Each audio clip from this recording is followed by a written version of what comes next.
So we know the features and the power of our Spartan 730 dosimeter.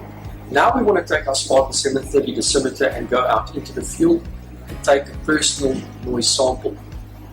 How do we do this? For starters, you don't simply take your device out the box, go into the field and take a measurement. It requires understanding the legislation and the standards related to personal noise exposure in the regional area, company, where you want to perform these measurements. What I'm talking to are things like the exchange rate. Are we working on a 3 decibel exchange rate or a 5 decibel exchange rate? And we'll talk about that in a module or two's time.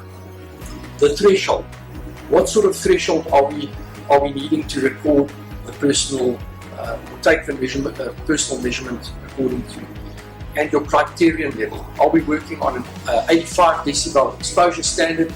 Are we working on a 90 decibel exposure standard? And these differ across countries, across regions, across the world.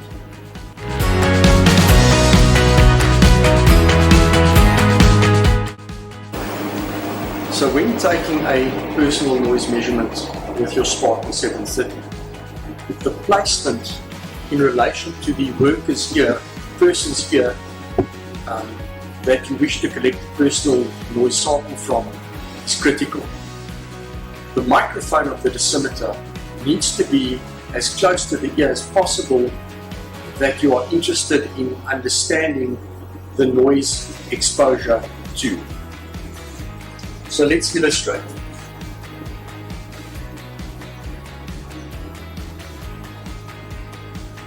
I'm interested in sampling the left ear, or at least the noise exposure of the left ear. I will take my lapel clips and clip it to the lapel of the person.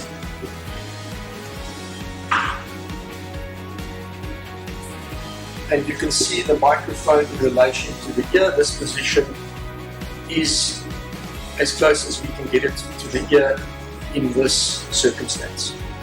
And I would then either activate my instrument to start the measurement, or I could activate the instrument from my smartphone to start the measurement at a point in time that allows me to capture the noise, the personal noise that I'm interested in understanding.